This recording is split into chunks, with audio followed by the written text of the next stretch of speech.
ओम नमो भगवते वासुदेवाय। ओम अज्ञानतिमिरन्धस्य ज्ञानाञ्जनशलाकया चक्षुरुन्मिलितं येन तस्मै श्रीगुरवे नमः। नमः ओं विष्णुपादाय कृष्णप्रेष्ठाय भूतले श्रीमते भक्तिवेदान्तस्वामिनिति नामिने। नमस्ते सरस्वतीदेवे गौरवाणी प्रचारिणे निर्विशेषशून्यवादी पाश्चात्यदेशतारिणे। जय श्री कृष्ण चैतन्य प्रभु नित्यानंद श्री अद्वैत गदाधर शिवासदि गौरभक्तवृंद। हरे कृष्णा कृष्णा कृष्णा हरे हरे, हरे राम राम राम। ओरे मूढ़ लोक शुन चैतन्य मंगल, चैतन्य महिमा याते जानिबे सकल। तो चैतन्य चरितामृत के 8वें अध्याय में कविराज गोस्वामी चैतन्य चरितामृत वो क्यों लिख रहे हैं और वैष्णवों का आशीर्वाद, वैष्णवों की अनुमति किस तरह भक्तिमय परिवेश में प्रगति करने के लिए अनिवार्य है, इसका वर्णन कर रहे हैं। और यहाँ अधिकांश सभी यहाँ ब्रह्मचारी बैठे हैं, तो ब्रह्मचारी आश्रम का मूल सिद्धांत है वैराग्य। और अलग अलग वस्तुओं के वैराग्य में जो तत्व सबसे कठिन है त्यागना, वो है अपने मत, अपने विचार, अपनी स्वतंत्र इच्छा, अपनी योजना। तो इन सभी को वैष्णव आज्ञा के साथ समन्वय करके किस प्रकार हम भक्ति में प्रगति कर सकते हैं। तो यहाँ वैराग्य चूड़ामणि कविराज गोस्वामी के उदाहरण से हम लोग सीख पाते हैं। कृष्ण लीला भागवते कोहे वेद व्यास, चैतन्य लीलार व्यास वृंदावन दास।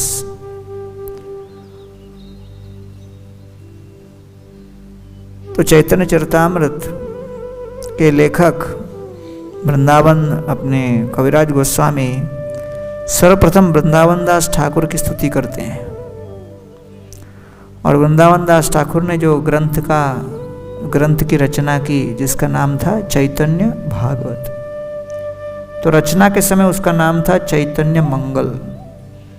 और बाद में फिर लोचनदास ठाकुर ने भी उसी नाम का ग्रंथ रच दिया, तो फिर उन्होंने उसका नाम परिवर्तित करके रख दिया श्री चैतन्य भागवत। तो ये वृंदावन की घटना है, जब गोस्वामी गण लगभग रूप और सनातन गोस्वामी 1516 फरवरी में वृंदावन में प्रवेश किए। और तब से वृंदावन, जो कि एक घनघोर वन के रूप में था, महाप्रभु के आदेशानुसार लुप्त पिंड उद्धार और जितने तीर्थ स्थल हैं उनका उद्धार करके, जीर्णोद्धार करके मंदिरों की स्थापना, ये सेवा महाप्रभु ने दी थी गोस्वामियों को। तो महाप्रभु का मिशन था एरूपे आचंडाले कीर्तन संचारे, नाम प्रेम माला गाथे पोड़ेला संसारे। पूरे जगत भर में नाम का वितरण करना और उस कृष्ण प्रेम को बिना किसी पक्षपात के वितरित कर, हे न प्रेम श्री चैतन्य दिलायथा तथा, जगाई मधाई पर्यंत अन्यर का कथा। जगाई और मधाई से लेकर उच्च कोटि के महान संतों तक कृष्ण प्रेम का वितरण करना, ये महाप्रभु की विशेष देन थी, प्रेम का वितरण। तो यहाँ वर्णन आ रहा है, कविराज गोस्वामी कह रहे हैं कि मैं किसी स्पर्धा के भाव से प्रेरित होकर ये चैतन्य चरितामृत नहीं लिख दिया। वृंदावन दास कोयला चैतन्य मंगल, हाँ, याहार श्रवण नाशे सर्व अमंगल। तो अब कई श्लोकों में वृंदावन दास ठाकुर की स्तुति कर रहे हैं कविराज गोस्वामी। सबसे पहले कहते हैं कि चैतन्य महाप्रभु की लीलाओं का वेद व्यास वृंदावन दास ठाकुर है। दूसरा, जो वृंदावन दास ठाकुर ने चैतन्य मंगल की रचना की, याहार श्रवण नाशे सर्व अमंगल, केवल इस चैतन्य भागवत के श्रवण मात्र से सारा अमंगल नष्ट होगा। तीसरा, चैतन्य नितायर याते जानिए महिमा, याते जाने कृष्ण भक्ति सिद्धांतेर सीमा। तीसरा कहते हैं, जो चैतन्य और नित्यानंद महाप्रभु की महिमा सुनेगा, हाँ, तो कृष्ण भक्ति के सिद्धांत की सीमा को वो समझ जाएगा। चौथा, हर प्रकार का अमंगल का नाश हो। और ये कृष्ण भक्ति का सिद्धांत क्या है? कृष्ण तत्व, भक्ति तत्व, प्रेम तत्व सार, भाव तत्व, रस तत्व, लीला तत्व आर। ये 6 तत्व हैं जो कृष्ण तत्व का मूल सिद्धांत प्रकट करते हैं। तो यहां कह रहे हैं, भागवत यत भक्ति सिद्धांत रसार लिखिया चिन इहा जानी कोरिया उद्धार। जो श्रीमद् भागवत में समुचित तत्व ज्ञान का वर्णन है, उसका निचोड़ इस श्री चैतन्य भागवत के अंदर है। तो जैसे जो श्रीमद् भागवत आप लोग पढ़े हो, तो भागवत के कई कई श्लोकों में भागवत के मूल तत्वों का वर्णन आता है। What are the 10 topics? अत्र सर्ग विसर्गश्च स्थानम पोषण मूते मनवंतर ईशानुगत निरोध मुक्तिर आश्रय। दशमस्य विशुद्धर्थम नवानाम इह लक्षणम वर्णयन्ति महात्मान श्रुतेन अर्थेन अंजसा। ये 10 मूल तत्व हैं भागवत के। और परीक्षित महाराज ग्रंथ के आरंभ में 2 मूल प्रश्न करते हैं। और वो 2 प्रश्न क्या हैं? पहला, ततश्च वपृच्छम इमं विपृच्छे विश्रभ्य कृत्या इति कृत्यतायां सर्वात्मना म्रियमाणश्च कृत्यम शुद्धश्च तत्रामृतयाभियुक्ता। मनुष्य जीवन में हर व्यक्ति को हर क्षण क्या करना चाहिए और मृत्यु के समय उसका कर्तव्य क्या है। तो ये 2 प्रश्न उन्होंने व्यक्त किए शुकदेव गोस्वामी के सामने। ऋतेर्थम या प्रतीयेत न प्रतीयेत चात्मनि न आत्मनो वाया यथा वासो यथा तम अहम एवासम एवाग्रे नान्यत्यत्यत असत्परम। तो इसमें भगवान की शक्तियाँ, भगवत भक्ति और शुद्ध भक्त की पहचान क्या है, चतुश्लोकी भागवत में ये 4 तत्व विस्तृत रूप से वर्णन किया गया। और तब जाकर दशम स्कंद में जब भगवान अपनी लीलाओं का वर्णन करते हैं, तब अक्रूर जी भगवान श्री कृष्ण को खोजते हुए जब वृंदावन में प्रवेश करते हैं, तो ब्रजरज में भगवान श्री कृष्ण के सुंदर चरण कमलों के चिन्ह अंकित देखकर भाव विभोर होकर वो कंस के द्वारा दिए गए रथ से नीचे गिरकर उस कृष्ण के चरण चिन्ह में लौटने लगते हैं, अपने शरीर को उस ब्रजरथ से अभिषिक्त करते हैं और कंठ अवरुद्ध होते हुए कहते हैं, देह भृताम इयान अर्थो हित्वा दम्बम भियम शुचम संदेशात यो हरेर्लिंग दर्शन श्रवणादि भी।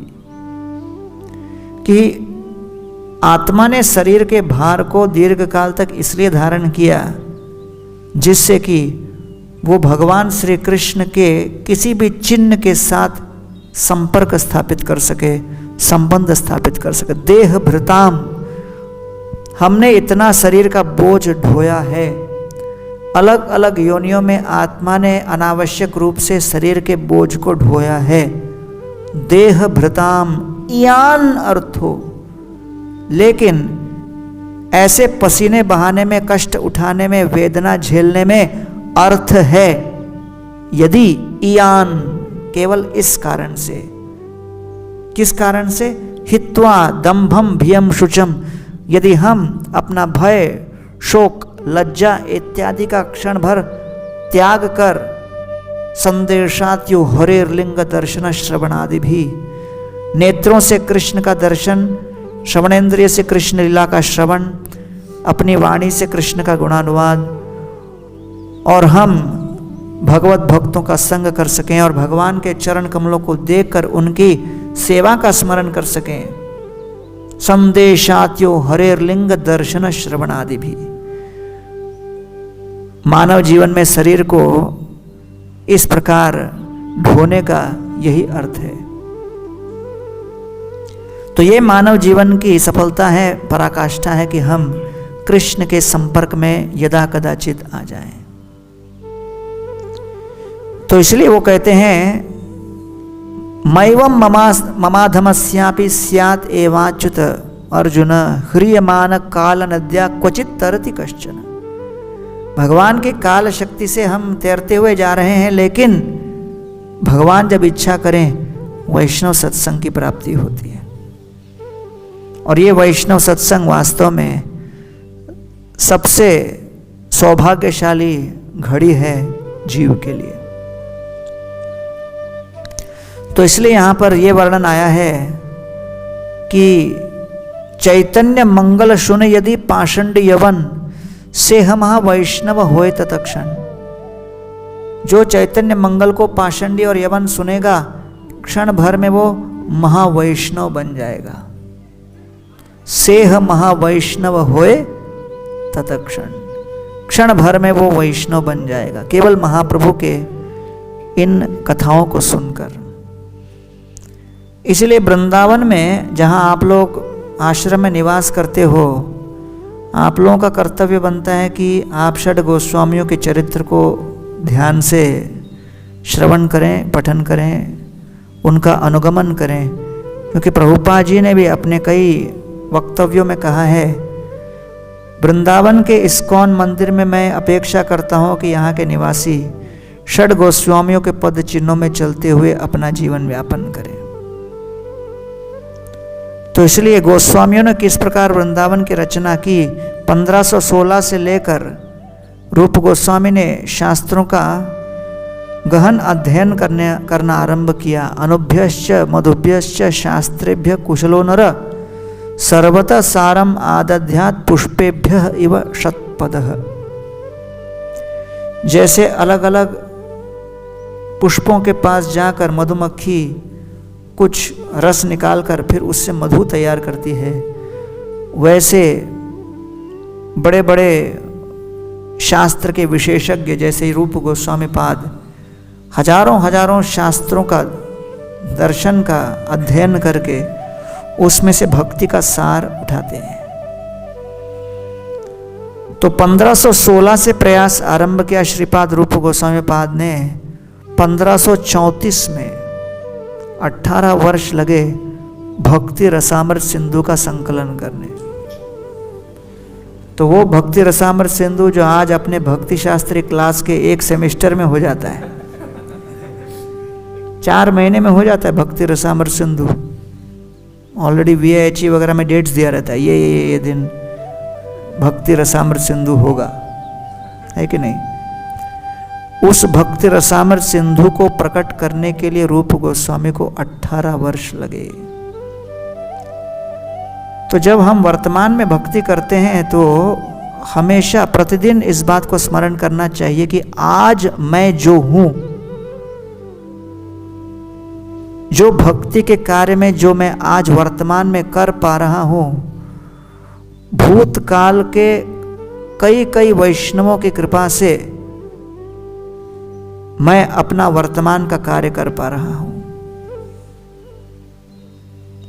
तो हमारे संप्रदाय में जितने आचार्यगण हुए तत्पश्चात इस्कॉन की स्थापना करने में जितने लोगों ने सहायता की, और आप लोग यहाँ इस्कॉन के कृष्ण बलराम मंदिर में हैं, किस प्रकार के तपस्या करके इस मंदिर को श्रील प्रभुपाद जी ने और उनके आरंभ के अनुयायियों ने स्थापना की, जो कि हर रोज 7:15 को आप लोग सुनते हो दर्शन आरती। उसमें क्या बजता है?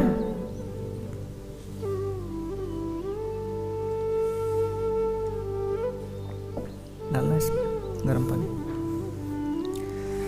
तो जो गोविंदम आदि पुरुषम गाया है वो किसने गाया है? गोविंदम आदि पुरुषम जो भजन है वो किसने गाया है? यमुना देवी। तो कृष्ण बलराम मंदिर में उस समय उनके पति गुरुदास प्रभु और यमुना देवी दोनों ने मिलकर पूरा कंस्ट्रक्शन किया। और कंस्ट्रक्शन करते समय प्रभुपाद जी इतना कठोर रवैया करते थे कि कई बार वो सहन नहीं कर पाती थी, क्योंकि प्रभुपाद के साथ मैनेजर के रूप में डील करना आसान नहीं था। और प्रभुपाद जी बड़ा कठोर व्यवहार करते थे और बहुत उनका जो भजन सुनने में हमको आनंद आता है यमुना देवी का, लेकिन क्या उन्होंने यहाँ पर समय बिताया और इतना कष्ट हुआ उनको ये मंदिर को निर्माण करने में, क्योंकि एक तो अमेरिका के थे और भारत के लोग यहाँ रहकर यूपी में काम नहीं कर पाते। इंडियन लोगों को ही झेलना, यहाँ इंडियन लोगों को ही कठिन जाता है यहाँ पर अलग अलग प्रकार के जो तत्व हैं उनको डील करना। तो अमेरिका से 2 लोग आए हैं तो उन लोगों को कितना कठिन होगा। और प्रभुपाद जी बार बार प्रश्न पूछ रहे, ये क्यों नहीं हुआ, वो क्यों नहीं हुआ, ये क्यों नहीं हुआ। तो तब चेन्नई में वो गई थी प्रभुपाद जी के साथ कुछ वर्ष पूर्व। तो वहां पर प्रभुपाद जी के डीटीज के लिए उन्होंने एक छोटा सा एक ड्रेस बनाया था, राधा कृष्ण डीटीज के लिए ड्रेस बनाया था अपने हाथ से। तो जिनके घर में वो रह रही थी एक जज थे, तो वो इनको कहने लगी उस ड्रेस को देखकर, ये कितना सुंदर ड्रेस है, हम अपने डीटीज के लिए ऐसा ड्रेस चाहते हैं। तो उन्होंने कहा, अरे अपने डीटीज के लिए ऐसा ड्रेस, ये तो मैंने प्रभुपाद के लिए बनाया है, प्रभुपाद के डीटीज के लिए ड्रेस बनाया, आपको कैसे दे दें। वो बहुत जिद करने लगे, नहीं नहीं मुझे यही ड्रेस चाहिए, यही ड्रेस चाहिए। अब उनके घर में वो लोग रह भी रहे थे। अब प्रभुपाद ने देखा कि ये हट कर रहे हैं, तो प्रभुपाद ने कहा यमुना देवी को, अरे दे दो उनको ड्रेस, क्या प्रॉब्लम है, एक और नया बना लेंगे। तो उनको बिल्कुल नहीं इच्छा थी कि ये देने, क्योंकि उन्होंने प्रभुपाद के डीटीज को मन में रख के वो ड्रेस बनाया था। तो प्रभुपाद जी ने कहा, नहीं नहीं मैं कह रहा हूँ, आदेश कर रहा हूँ, दे दो इनको ड्रेस। तो इच्छा न होते हुए भी उन्होंने कहा कि चलो प्रभुपाद जी की बात को मान लेंगे, और तब उन्होंने वो ड्रेस उनको दे दिया। तो जो होस्ट थे, चेन्नई के जज थे, वो कहने लगे चलो आपने मुझे ड्रेस दिया, इसके बदले में मैं आपके साथ भी एक रेसिप्रोकेट करना चाहता हूँ, मैं भी आपको कुछ इसके बदले में पुरस्कार देना चाहता हूँ, क्योंकि आपने मुझे ड्रेस दे दिया। और वो पुरस्कार क्या है, ये जो मेरे डीटीज हैं इसका मैं फ़ोटो किसी को निकालने नहीं देता हूँ, आपको निकालने दूंगा, फ़ोटो ले लो। तो यमुना देवी ने तुरंत उसका फ़ोटो ले लिया। और वो फ़ोटो लेने के बाद, ये तो 1971-72 की बात है, लेकिन 74 में जब कृष्ण बलराम और राधा श्याम सुंदर बनवा रहे थे, तो जयपुर में पांडे एंड सन्स के पास जाकर उन्होंने यही राधा कृष्ण के राधा रानी का फ़ोटो उनको दिया और कहा ऐसे ही मुझे चाहिए। और वहाँ बैठकर उन्होंने ये राधा रानी का डीटीज बनवाया, और तब जाकर जो प्रकट हुई हैं शायद इस्कॉन के सबसे आकर्षक राधा रानी है।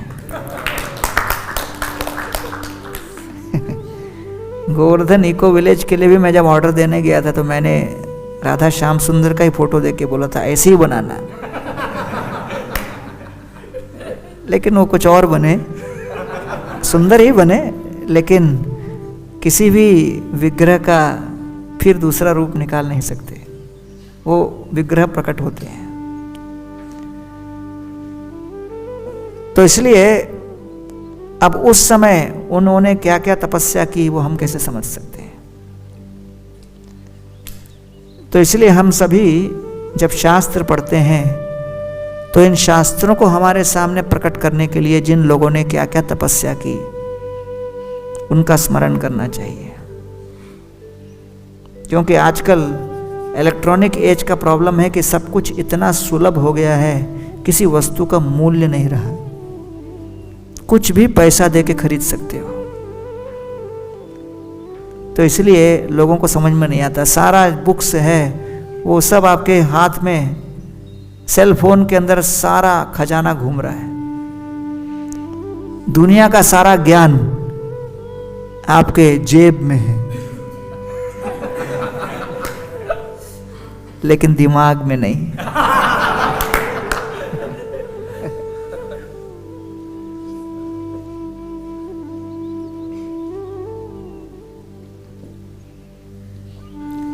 तो वृंदावन में जो ब्रह्मचारी रह रहे हैं उनको विशेष रूप से गोस्वामी चरित्र गहन रूप से अध्ययन करना चाहिए, क्योंकि प्रभुपाद जी की अपेक्षा थी। क्योंकि यहाँ रहना हो वैराग्य धारण करके तो उसी भाव में हम टिक सकते हैं। सर्वोपाधि विनिर्मुक्तम तत्परत्वेन निर्मलम। तो इसलिए यहाँ कह रहे हैं कि चैतन्य मंगल शुने यदि पाषंडी यवन, चाहे कितना भी पाषंडी और यवन क्यों न हो, हाँ, जब वो महाप्रभु के लीलाओं को सुन लेगा, से हम महावैष्णव होए तत्क्षण, क्षण भर में वो वैष्णव बन जाता है महाप्रभु की कृपा से। इसलिए महाप्रभु की कृपा से पूरे विश्व भर में इस्कॉन के मंदिर फैल गए हैं। यन नामधेय श्रवणानुकीर्तनात् यह प्रणा श्रवणात् अपि क्वचित स्वादोपि सद्य सवनाय कल्पते कुतः पुनः किम भगवन् दर्शनात्। जो व्यक्ति हरिनाम ले वो क्षण भर में बड़े बड़े यज्ञ अनुष्ठान करने की योग्यता प्राप्त कर लेता है। हरिदास कहे प्रभु ना छुया मोरे, मुई नीच अस्पृश्य परम पामरे। क्षणे क्षणे कर तुम्हें सर्वतीर्थेर स्नान, क्षणे क्षणे कर तुम्हें यज्ञ तपोदान। मंदिरेर चक्र दे की करिह प्रणाम, प्रतिदिन आस्यामि प्रसादान। हरिदास ठाकुर इतने बड़े विद्वान थे, शास्त्रों के मर्मज्ञ थे, लेकिन फिर भी जगन्नाथ मंदिर में प्रवेश नहीं करते और महाप्रभु को आलिंगन करने से कतराते, संकोच करते और कहते थे कि मैं नीच हूँ, अस्पृश्य हूँ, पामर हूँ। और महाप्रभु कहते हैं कि अरे तुमने हरिनाम के वेगवती सरिता में निमग्न होकर कोटि कोटि जन्मों के यज्ञ अनुष्ठान, शास्त्र अध्ययन, तीर्थ स्थान इत्यादि के पुण्यों को प्राप्त किया है। इसलिए आपको आलिंगन करके मैं अपने आप को पवित्र मानता हूं। और इसलिए वो कहते हैं कि आप यहां बैठकर केवल मंदिर के चक्र को देखकर ध्यान करके भजन करते रहो, प्रतिदिन भगवान का महाप्रसाद मैं लाकर आपको समर्पित करूंगा। तो इसलिए अनन्यास चिंतयन्तो माम ये जना पर्युपासते। कई बार लोगों को लगता है भजन करता रहूं तो क्या होगा। भगवान कहते हैं आप मेरा चिंतन करो, मैं आपका चिंतन करूंगा, फिर आपको चिंता करने की आवश्यकता नहीं पड़ेगी। तो हरिदास ठाकुर इसके श्रेष्ठ उदाहरण हैं। कई साल पहले मैं जब अमेरिका के लगुना बीच मंदिर में गया था, वहाँ का प्रोग्राम चल रहा था संडे फीस्ट का। बड़ा सुंदर मंदिर है लगुना बीच में, वहाँ पे पंच तत्व भगवान है। गए हो क्या? बहुत खुश लग रहे हो सुन के। पंच तत्व भगवान है वहाँ पर। और पंच तत्व भगवान, और इस तरफ देखो तो समुद्र, और फिर पूजा करने के लिए कोई नहीं, क्योंकि कोई टिक ही नहीं पाता, क्योंकि स्वर्गलोक की तरह है वो।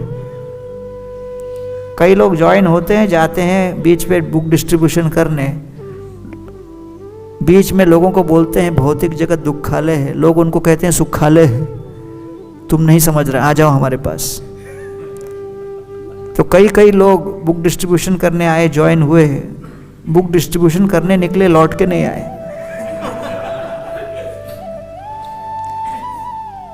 तो वहाँ पर संडे के प्रोग्राम में बहुत सारे कांग्रेगेशन के लोग थे, तो उसमें मैं अचानक देखा कि एक पहचाना हुआ चेहरा लग रहा था। वो मुझे देख के बोलता है कि पहचाना कि मैं तुम्हारा IIT का क्लासमेट हूँ। तो 2006 की बात है, तो मैं थोड़ा थोड़ा उसको पहचानने लगा। तो वो कहने लगा आप मेरे रूम पे आते थे, भगवत गीता देकर जो लोग एक माला जप करते थे उनको प्रसाद देते थे हर हफ्ते। तब मुझे याद आया, हाँ हम लोग का उस समय का कॉलेज प्रीचिंग बिल्कुल स्टार्ट ही हुआ था, तो कोई ऐसे ट्राइड एंड टेस्टेड टेक्निक तो था नहीं। तो जो भी एक माला करता था प्रोग्राम में, वीकली प्रोग्राम में, उसके रूम पे जाके हम उसको एक प्रसाद देते थे हफ्ते में एक दिन, उसको एनकरेज करने, इंसेंटिव स्कीम कि एक माला करो तो कुछ प्रसाद मिलेगा। लेकिन वो बंदा जो है एक माला के ऊपर करने के लिए तैयार नहीं था। मैं पूछता था क्यों नहीं करता, बोलता यार एक माला पे प्रसाद मिल जाता तो ज़्यादा क्यों करूं।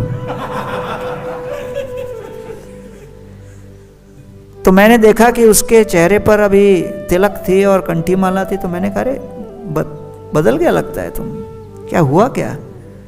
तो कहने लगा अरे आप लोग आकर मुझे बोलते थे भौतिक जगत दुखालय है दुखालय है, मुझे लगता था ये लोग फ्रस्ट्रेटेड हैं इसलिए दुखालय दुखालय बोल रहे हैं। आत्मवान मन्यते जगत, जो खुद दुखी है उसको सब कुछ दुखी लगता है। तो वो कहने लगा मैं सोचता था कि अमेरिका तो सुखालय है, वहाँ जाके सुख मिलेगा। तो वहाँ जाके मास्टर्स कोर्स करने लगा तो लगा दुखालय है। तो किसी ने कहा PhD कर ले। PhD कर लिया तो भी दुख गया नहीं। तो किसी ने कहा नौकरी कर ले। नौकरी करने लगा, दुख और बढ़ने लगा। तो किसी ने कहा शादी कर ले। शादी कर लिया, पूरा साक्षात्कार हो गया और कुछ नहीं बचा। बोला सब कुछ है मेरे पास, बच्चे हैं, पत्नी है, नौकरी है, पैसा है, लेकिन मन में अभी भी असंतोष है, क्या करें।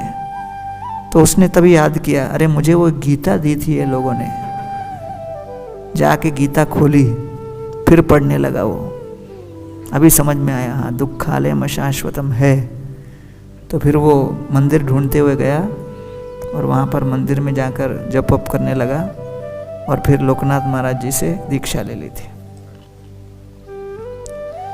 तो मैंने उसको कहा कि कभी कभी प्रसाद को लगता है 13 साल पचने के लिए। 1992 में उसको मैं देता था प्रसाद, 92-93 में, लगभग 13-14 साल के बाद।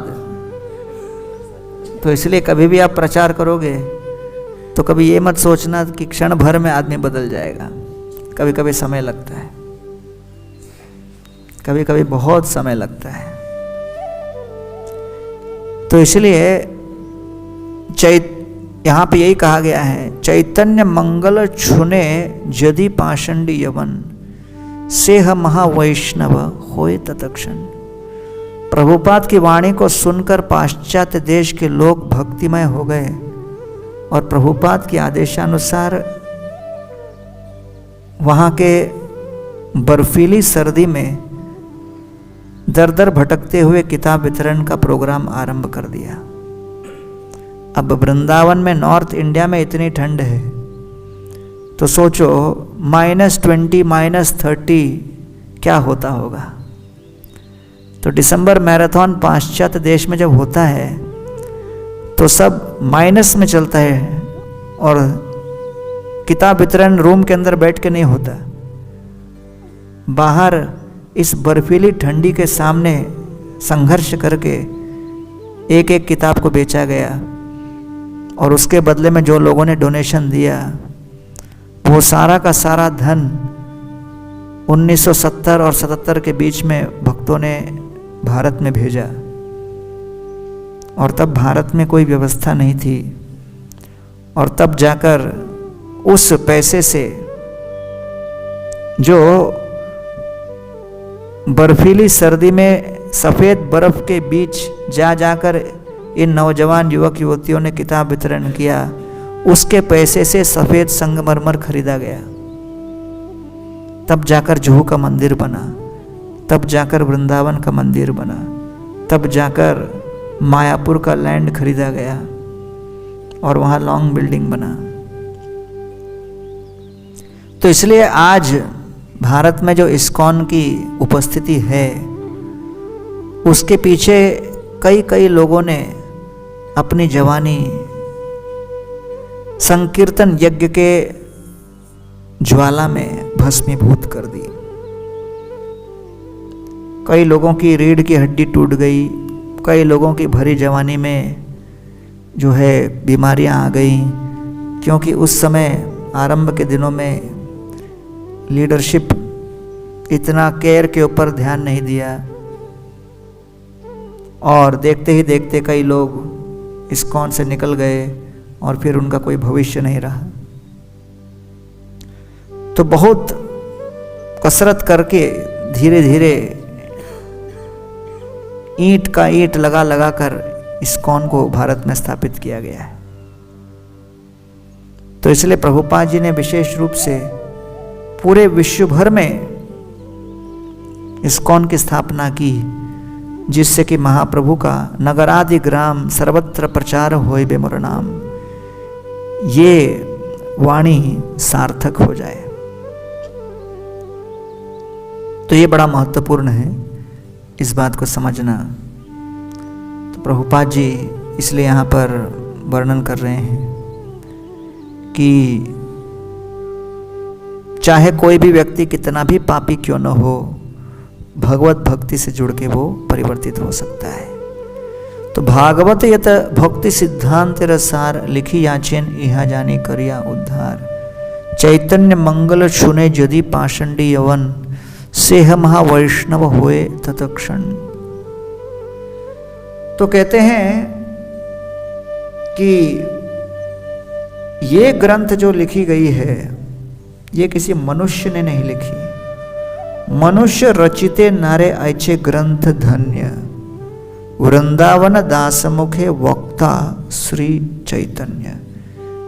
ये तो वास्तव में श्री चैतन्य महाप्रभु ने इसकी रचना की, और ये तो केवल निमित्त बने वृंदावन दास ठाकुर इसको लिखने के लिए।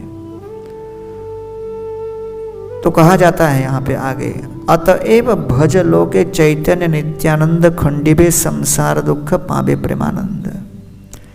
इसलिए आइए आप लोग गौर निताय का नाम लीजिए और अपने दुख को नष्ट कीजिए और प्रेमानंद को पाइए।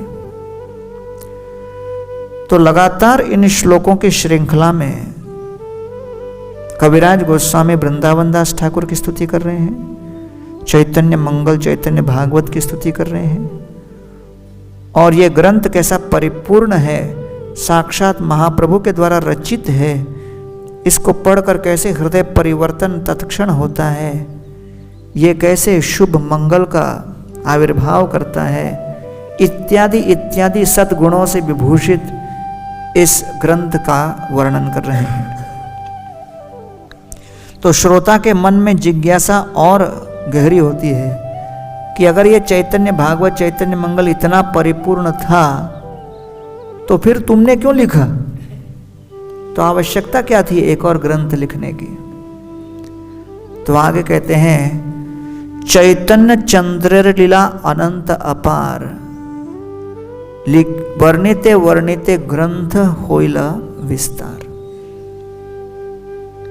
कि महाप्रभु की लीलाएं अनंत है, वर्णन करते करते ग्रंथ विस्तारित होता चला गया।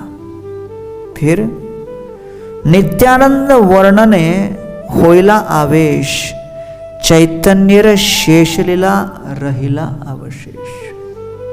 नित्यानंद की लीला वर्णन करते करते ये आविष्ट हो गए, और ऐसे आवेश की अवस्था में वो लिखते चले गए और देखे कि महाप्रभु का संन्यास तक नहीं हुआ अभी, और ग्रंथ इतना विस्तारित हो गया। तो लोग भी उनको कहने लगे, अरे भाई लिखते जा रहे हो, श्रोताओं को पढ़ने का समय दोगे क्या, कि लिखते ही रहोगे, कभी तो ग्रंथ को समाप्त करो। तो नित्यानंद लीला वर्णन होइला आवेश, आविष्ट हो गए, चैतन्य रे शेष लीला रहिला अवशेष, महाप्रभु की शेष लीलाएं रह गईं। जे सब लीलार सुनिते विवरण, वृंदावन वासी भक्तेर उत्कंठित मन। इन सभी लीलाओं को सुनने की उत्कंठा वृंदावन के निवासियों में उत्पन्न हो गई। और तब कहते हैं, वृंदावन कल्पद्रुम में सुवर्ण सदन, महायोग पीठ तहा रत्न सिंहासन। वृंदावन में एक कल्प वृक्ष है जिसके नीचे एक रत्न सिंहासन है, और उस रत्न सिंहासन पर कौन विराजमान है?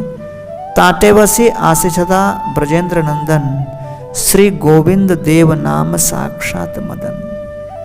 राज सेवा होए तहाँ विचित्र प्रकार, राज सामग्री राज रत्न अलंकार। दिव्य सामग्री दिव्य रत्न अलंकार, बहुत विस्तृत रूप से गोविंद देव की पूजा सेवा चल रही थी। आप लोग गोविंद देव मंदिर वृंदावन में आज जाओगे तो उस प्रकार का वैभव और दिव्य ऊर्जा अनुभव नहीं कर पाओगे। हो सकता है, लेकिन बाहरी रूप से वो प्रकट नहीं होता। लेकिन उस समय 1590 में जब जीव गोस्वामी पाद ने गोविंद देव की प्रतिष्ठा की, मान सिंह और अकबर के सपोर्ट से जो गोविंद देव का मंदिर उस समय बना, पूरे वृंदावन का केंद्र था। और 1590 से लेकर 1670 के बीच में गोविंद देव मंदिर की सेवा की महिमा की कोई सीमा नहीं। राज सेवा होए ताहा विचित्र प्रकार, दिव्य सामग्री दिव्य रत्न अलंकार। क्योंकि मंदिर किसके अधीन था? जो मुगलों के सबसे निकट के राजपूत राजा थे, वो चीफ पेट्रन थे, उनका वरद हस्त था। तो मंदिर में सेवा पूजा के लिए सेवाइट को बाहर जा जाके चंदा इकट्ठा करने की आवश्यकता नहीं पड़ती थी। तो राजपूत राजा उसको चला रहे थे। दिव्य सामग्री दिव्य वस्त्र अलंकार, सहस्र सेवक सेवा करे अनुक्षण, सहस्र वदने सेवा न याय वर्णन। सहस्र सहस्र सेवक सेवा कर रहे थे, सहस्र मुखों से उस सेवा का वर्णन नहीं किया जा सकता। इतिहास को पढ़ना आवश्यक है, और इतिहास के पन्नों से जो शिक्षाएं उभर कर प्रकट होती हैं, उनको ध्यान से सुनना भी आवश्यक है। भगवान नित्य हैं, भक्ति नित्य है, और भगवत प्रेम भी नित्य तत्व है। लेकिन किस विशेष रूप में भक्ति प्रकट होगी, किस परिवेश में भक्ति प्रकट होगी, कहाँ किस परिस्थिति में काल शक्ति के प्रभाव से कैसे अनुकूल प्रतिकूल परिस्थितियां उत्पन्न होंगी, इसकी भविष्यवाणी कर पाना कठिन है। तो इसलिए हमें हमेशा सावधान रहना चाहिए कि जो प्रभुपाद जी ने हमको मंदिर बना के दिए हैं, जो कि आज विशेष रूप से भारत में दिन प्रतिदिन दर्शनार्थी बढ़ते चले जा रहे हैं, दिन प्रतिदिन यहाँ का उत्साह बढ़ता जा रहा है, इसको कायम रखना इतना आसान नहीं। तो गोविंद देव मंदिर जो उस समय के करोड़ों रुपए में तैयार किया गया, और उस समय पूरे भारत भर में केवल 2 प्रकार के लोग ही लाल पत्थर का कोई भी बिल्डिंग बना पाते थे। प्रथम थे मुगल राजा, और दूसरा लाल पत्थर का जो बना वो गोस्वामीगण। अर्थात जो लाल पत्थर अभी अपने को बिना मेंटेनेंस के दिखता है, समझना चाहिए कि 1550 वो वाले पीरियड में लाल पत्थर किसी के कोर्टयार्ड में आना मतलब वो केवल राजा के कोटा से ही आ सकता था, नहीं तो पॉसिबल नहीं था। तो सामान्य किसी के घर नहीं बने हैं ऐसे लाल पत्थर के। तो हमारे गोस्वामी ने भी जो कनेक्शन निकाला था वो सामान्य ऐसे लाइफ मेंबर नहीं बना रहे थे। एक ही मेंबर बनाया डायरेक्ट, अकबर। दूसरा मेंबर बनाया मानसिंह। ऐसे 3-4 मेंबर बनाया और बाकी टाइम बैठ के ग्रंथ लिख रहे थे, भजन कर रहे थे। समझ रहे ना? तो आजकल हम लोग पीआर डिपार्टमेंट वगैरह चलाते हैं, लेकिन जीव गोस्वामी ने जो पीआर किया वो कोई उसको मैच नहीं कर सकता, कल्पना भी नहीं कर सकता। तो इसलिए 1670 में जब शिवाजी महाराज को आगरा में बंद करके रखा और आगरे के किला से वो भाग गए, तब औरंगजेब को शक हुआ कि वहाँ के जो राजपूत राजा थे उन्होंने हिंदू होने के नाते उनकी सहायता करके भागने का अवसर दिया। तो औरंगजेब को बड़ा क्रोध आया और उसने कहा कि चलो हम इसका प्रतिकार करेंगे। और शिवाजी महाराज के भागने के क्रोध में उन्होंने वृंदावन पे आक्रमण किया। लेकिन क्योंकि अकबर की सहायता से बना था, इसलिए उनका भी साहस नहीं था कि दादाजी के बनाए हुए मंदिरों को पूरा तोड़े।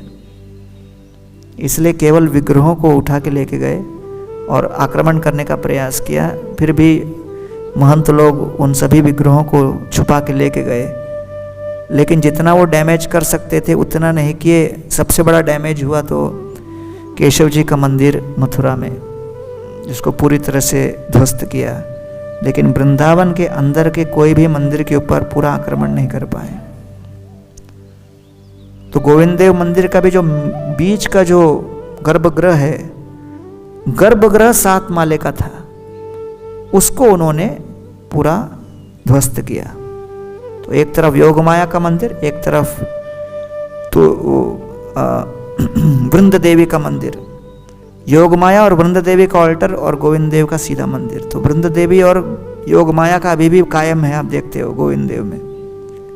लेकिन बीच में था वो पूरा 7 माले का, 7 मंजिले का मंदिर था, उसको तोड़ दिया।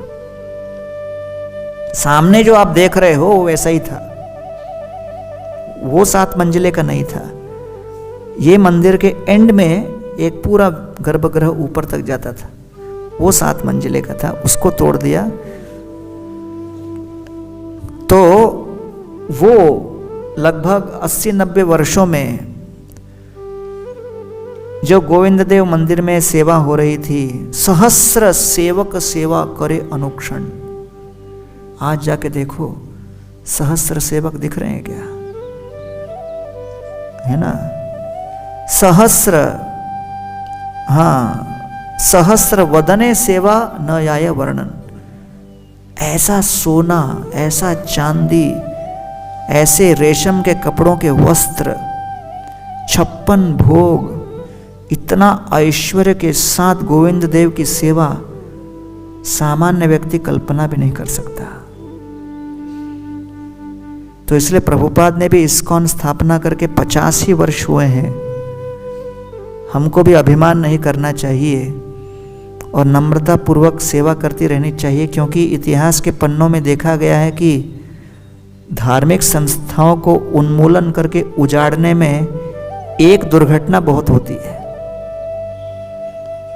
तो इसलिए हमको भी बहुत सोच समझ के सेवा करनी है, क्योंकि भगवान की कृपा से अब इस्कॉन और लोकप्रिय होता जा रहा है। और जितना अधिक हम लोकप्रिय और शक्तिशाली होंगे उतना सावधानी बरतनी चाहिए। तो इसलिए वर्तमान में जो आपको हजारों की संख्या में खचाखच भक्तों का समुदाय दिख रहा है, ये सोचना चाहिए कि पिछले 50 वर्षों के कई कई वैष्णवों की तपस्या का परिणाम है, और पिछले 500 वर्षों में गोस्वामियों के यहाँ आने से लेकर अब तक के कई कई वैष्णवों के तपस्या का परिणाम है।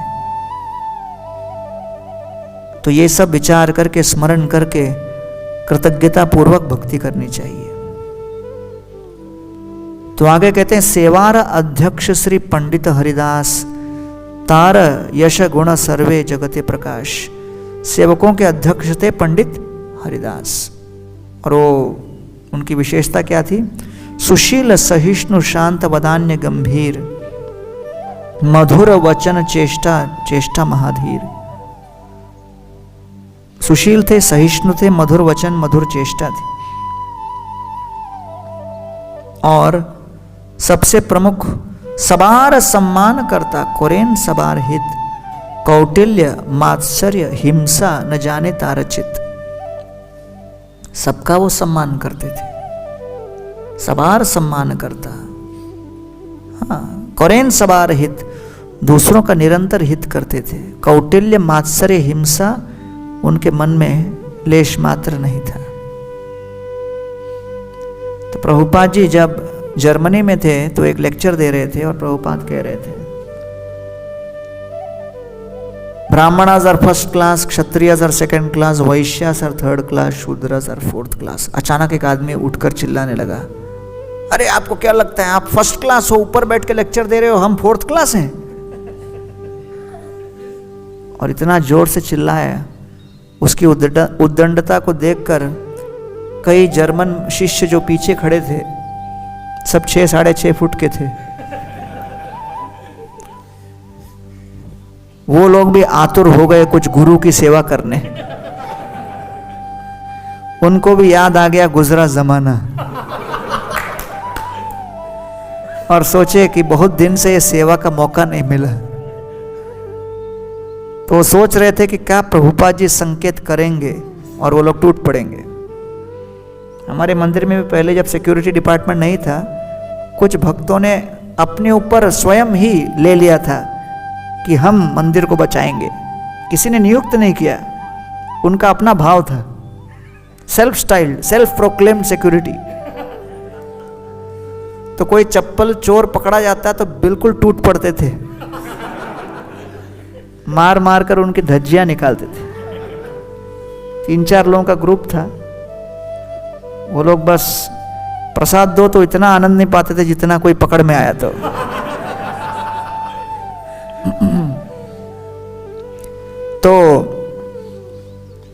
यहां इसी बात का वर्णन आ रहा है कि प्रभुपाद जी ने जब देखा कि ये व्यक्ति इस तरह चिल्लाया, तो प्रभुपाद की प्रतिक्रिया भी बड़ी विस्मयजनक थी। प्रभुपाद जी आंखें बंद किए, हाथ जोड़ लिए, और प्रभुपाद जी के नेत्रों से अश्रुधारा प्रवाहित होने लगी। और प्रभुपाद ने कहा, I am 5th class, servant of all classes. ये आदमी घबरा गया, क्योंकि उसने कभी ऐसी प्रतिक्रिया देखी नहीं थी, चुपचाप बैठ गया। तो इसलिए सबार सम्मान करता, सबको सम्मान करना, करेन सबार हित, सबका हित करना, कौटिल्य मात्सर्य हिंसा न जाने तारचित। उनके मन में किसी वैष्णव के प्रति इस प्रकार का भाव नहीं था। तो श्री कृष्ण ये साधारण सद्गुण 50 से सब शरीरे तारे शरीरे निवास। जैसे कृष्ण के अंदर 64 गुण विद्यमान हैं, उनके ही सारे गुणों का एक अंश इनके अंदर दिख रहा था। किसके अंदर? हरिदास पंडित, जो कि महंत थे उस समय गोविंद मंदिर के। चैतन्य नित्यानंद तार परम विश्वास, चैतन्य चरित्र तार परम उल्लास। महाप्रभु और नित्यानंद प्रभु के चरणों में उनका पूर्ण आस्था थी, और चैतन्य चरितामृत और चैतन्य महाप्रभु के लीलाओं के वर्णन और श्रवण में उनको बड़ा आनंद आता था। लेकिन ऐसी श्रद्धा और ऐसे श्रवण की लालसा कब उत्पन्न होती है? वैष्णवेर गुणग्राही न देखाए दोष, काय मने वाक्य करे वैष्णव संतोष। जब हम वैष्णवों का दुर्गुण नहीं, दोष नहीं, उनका सद्गुण देखें। काय मने वाक्य करे वैष्णव संतोष। मन, वचन और शरीर से जब हम वैष्णवों को संतुष्ट करने का प्रयास करेंगे, तब इस प्रकार की श्रद्धा उत्पन्न होगी। निरंतर सुनेते हो चैतन्य मंगल, ताहार प्रसादे सुनेन वैष्णव सकल। निरंतर वो चैतन्य मंगल सुनते रहते थे महाप्रभु की लीला, और उनकी कृपा से अन्य वैष्णवों को इसका अवसर प्राप्त होता। ते हो, हाँ आगे कहते हैं, कथाएं सभा उज्ज्वल करे ये न पूर्ण चंद्र, निज गुणामृत बढ़ाए वैष्णव आनंद। और कथा के सभा को वो उज्ज्वल करते थे अपनी कथाओं से, और जिस प्रकार चंद्रमा से रात्रि का अंधकार तम दूर होता है, वैसे इनके वैष्णव गुण और कथाओं से चारों तरफ प्रकाश फैलता था। तो ये जो हरिदास पंडित हैं, उन्होंने कृष्णदास कविराज गोस्वामी से निवेदन किया, तेहों अति कृपा कोरी आज्ञा कोयला मोरे, गौरांगिर शेषलीला वर्णि बारतारे। उन्होंने भी कहा कि आप ये चैतन्य महाप्रभु की लीलाओं को वर्णन कीजिए। तो तब वो विचार करने लगे, आर्यत वृंदावन, हाँ वैसे भक्तगण, शेष लीलार सुनते सवार हुए लमन। बाकी वृंदावन के वासियों को भी इच्छा हुई, और वो कहने लगे, मोरे आज्ञा कोरिला सबे करुणा कोरिया, तार ता सवार बोले लिखी निर्लज्ज होइया। उन सभी के बोलने पर मैं निर्लज्ज हो गया। मोरे आज्ञा कोरिला, मुझे आज्ञा दी, करुणा कोरिया। तो ब्रह्मचारियों के लिए नोट करना महत्वपूर्ण पॉइंट है ये पॉइंट। मोरे आज्ञा कोरिला सबे करुणा कोरिया। वैष्णव की आज्ञा प्राप्त करना वो वैष्णव के करुणा का परिचय है।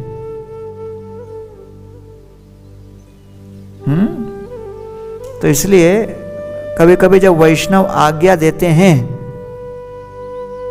तो हमको वो करुणा नहीं लगता, हमको वो खतरनाक लगता है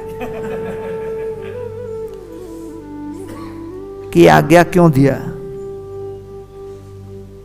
है कि नहीं। इसलिए नाम भी खतरनाक दिया है, टेम्पल कमांडर। नाम सुन के आदमी कांप जाता है। तो प्रश्न ये उठता है कि क्या ये भाव हमारा है? मोरे आज्ञा कोरिला सबे करुणा कोरिया, ता सवार बोले लिखी निर्लज्ज होइया। सब लोगों ने मिलकर मुझे आज्ञा की, तो मैंने ये विचार नहीं किया कि मैं 90 वर्ष का हूँ, 95 वर्ष का हूँ। वृंदावन के वैष्णव समुदाय को मैंने किसी प्रकार से कोई शिकायत नहीं की कि इतना बूढ़ा व्यक्ति को क्यों सेवा में लगा रहे हो।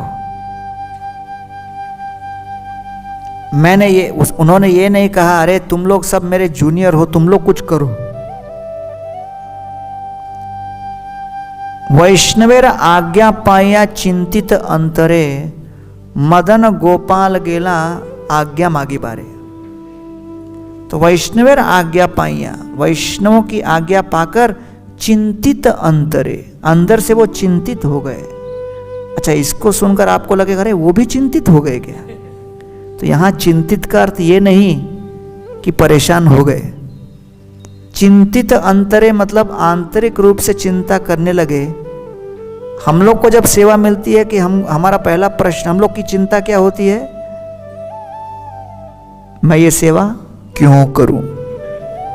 चिंतित अंतरे। हम लोग की भी चिंतित अंतरे होता है, लेकिन क्यों करूं, क्यों करूं, क्यों करूं? मैं ही मिला क्या? तुमने सबको पूछ लिया क्या? कोई और बचा कि नहीं? तुम क्यों नहीं कर लेते? कलयुग का सेवक सेवा पाने पर सबसे पहले सेवा देने वाले को ही पूछ लेता है, आप क्यों नहीं कर लेते, मेरे पास क्यों आए हो। तो क्यों, ये हमारे मन में प्रश्न उठता है, इसलिए चिंतित अंतरे। लेकिन यहां पर कविराज गोस्वामी का चिंतित अंतरे ये नहीं कि मैं क्यों करूं, चिंतित अंतरे है मैं ये सेवा कैसे करूं। तो ब्रह्मचारी के मन में ऐसी ही चिंता होनी चाहिए। कैसी सेवा, वैष्णवेर आज्ञा पाइया चिंतित अंतरे।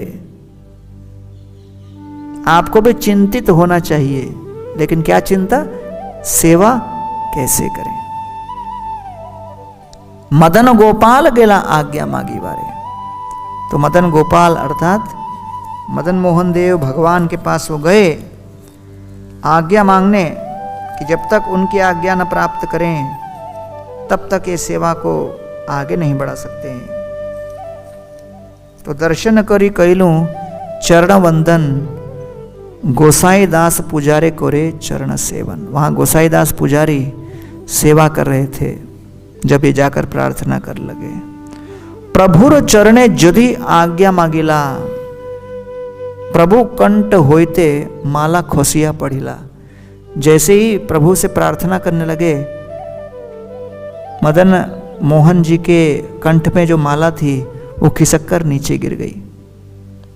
तब सब वैष्णवगण हरि ध्वनि दिला, गोसाई दास आने माला मोर गले दिला।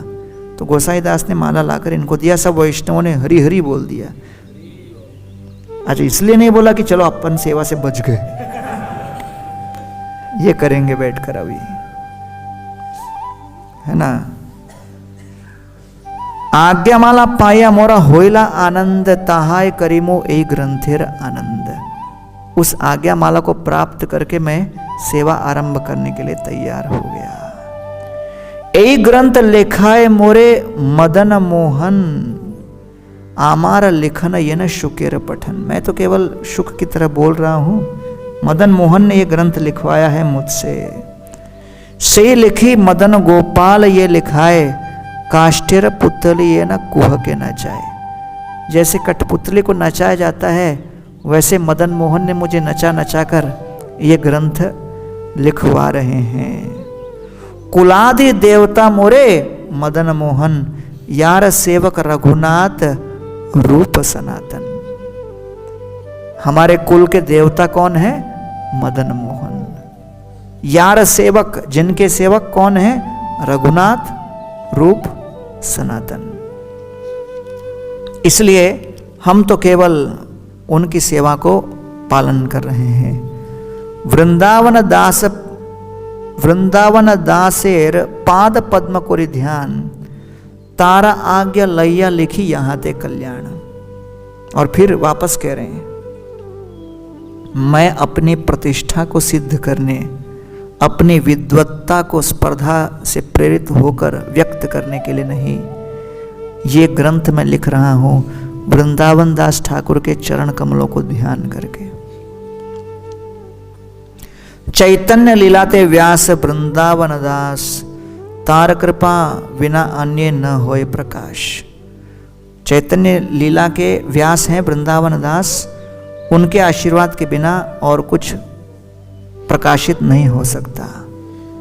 और फिर ये 2 श्लोक सुनाते हैं जो मैंने आज सुबह सुनाया। मूर्ख नीच क्षुद्र मुई विषय लालस, वैष्णवाज्ञा बोले कोरे एते का साहस।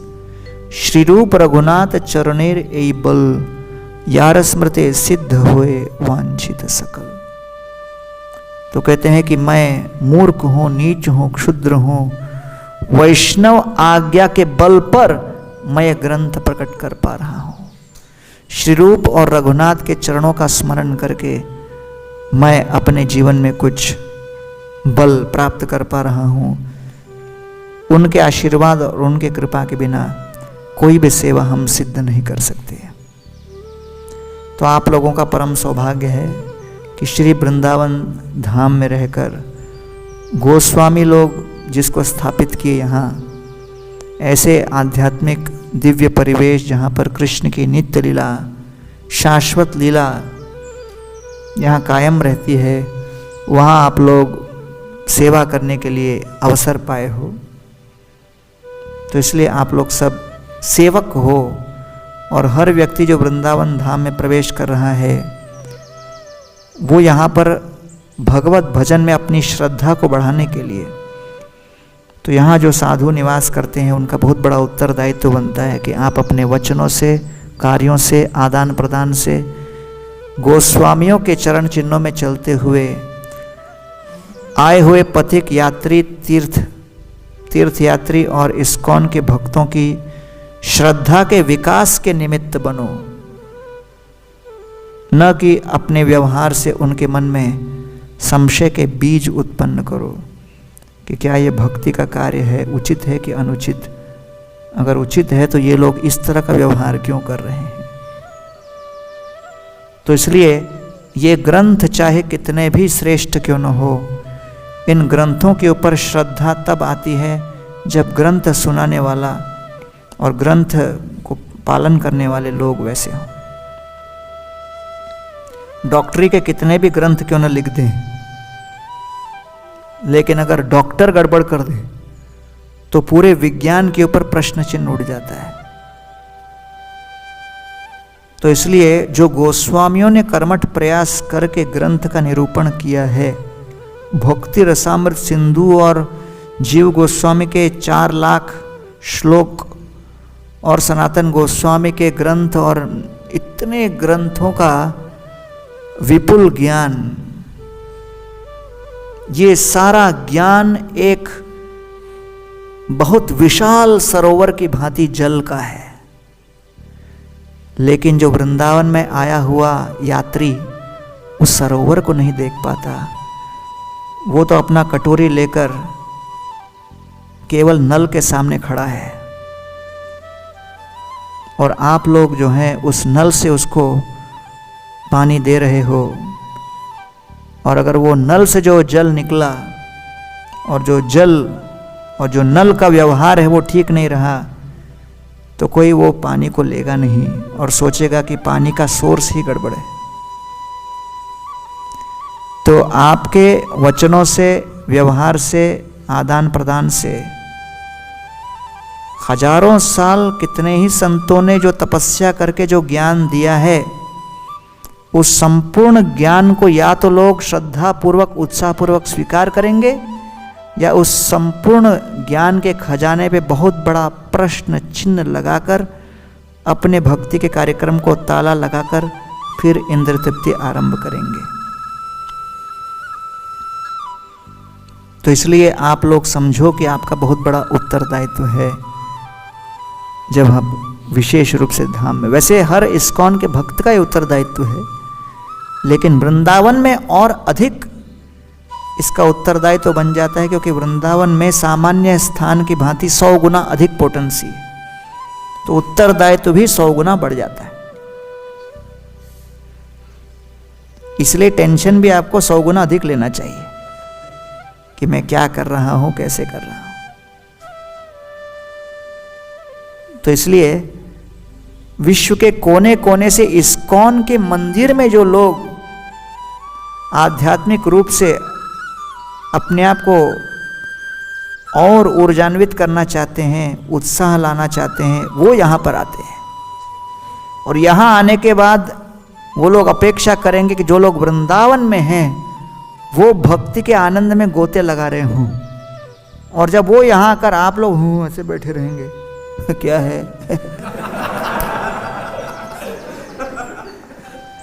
और कैसा चल रहा भजन, क्या भजन यार, पक गया मैं, परेशान हो गया। तो अगर आपका इस तरह का व्यवहार रहा, उत्तर रहा, तो वो भी भ्रमित हो जाएंगे। अरे हम तो लाख रुपए खर्चा करके आए हैं वृंदावन में उत्साह बढ़ाने के लिए, है ना, लेकिन इसकी आरती उतार के भी इसके चेहरे पे मुस्कान नहीं आ रही तो उसके मन में प्रश्न उठ जाएगा, ये भक्ति काम करता है कि नहीं। तो इसलिए आपका बहुत बड़ा उत्तरदायित्व है कि आप ऐसा भी नहीं कि आपको नाटक करना है, कोई याद कैसे हैं कि नहीं I have to show I am happy. अगर ठीक प्रकार से भजन करेंगे, भक्ति करेंगे बिना अपराध के, तो केवल जैसे भगवान कहते राजविद्या राजगुह्यम पवित्रम इदमुत्तमम प्रत्यक्ष अवगमम धर्म्यम सुसुखम कर्तुम अव्ययम। ठीक तरह से भक्ति करोगे, नियम पालन करोगे, प्रतिकूल अनुकूल बातों को अपने जीवन में उतारोगे, तो अपने आप भक्ति के लहर का प्रभाव पड़ेगा और जो क्लेशाग्नि, शुभदा, मोक्ष लघुताकृत, ये सब भक्ति के लक्षण प्रकट होंगे। लेकिन जिस स्थान में, जिस धरती में भक्ति रसामृत सिंधु का जन्म हुआ है, वहाँ पर साधक भक्तों का 100 गुना अधिक उत्तरदायित्व बनता है कि वो साधना भक्ति के नियमों को और कठोरता से अपनाएं और अपने जीवन में उतारें। क्योंकि लोग आ रहे हैं विश्व भर में भक्ति रसामृत सिंधु को पढ़कर साधना भक्ति का कार्यक्रम आरंभ करके। ये केंद्र है, ये भक्ति रसामृत सिंधु का जन्म स्थान है, उद्गम स्थान है। तो इसलिए यहाँ पर वो नवदा भक्ति और साधना भक्ति का कार्यक्रम साधकों को और कठोरता से अपनाना है। ये तपोभूमि है, ये शुद्ध भक्ति को प्राप्त करने की भूमि है। और आप लोग अपने हर प्रकार के पारिवारिक उत्तरदायित्वों से मुक्त होकर कृष्णेर संसार करो छाड़े अनाचार, केवल कृष्ण को ही अपना परिवार का सदस्य मानकर चल रहे हो। ब्रजवासियों जैसा आपको व्यवहार अपनाना है। तो इसलिए मैं आपसे निवेदन करूंगा कि प्रभुपाद जी ने और आचार्यों ने जो तपस्या करके हम लोगों को यहाँ तक लाया है, उस तपस्या को सम्मान करते हुए कैसे इस मिशन को और आगे बढ़ाएं, अपने और दूसरे भक्तों की भक्ति में श्रद्धा को और कैसे बढ़ाया जाए, इसका स्मरण करें, विचार करें, संकल्प करें और अपने भक्तिमय जीवन को सफल बनाएं। बहुत बहुत धन्यवाद। हरे कृष्ण।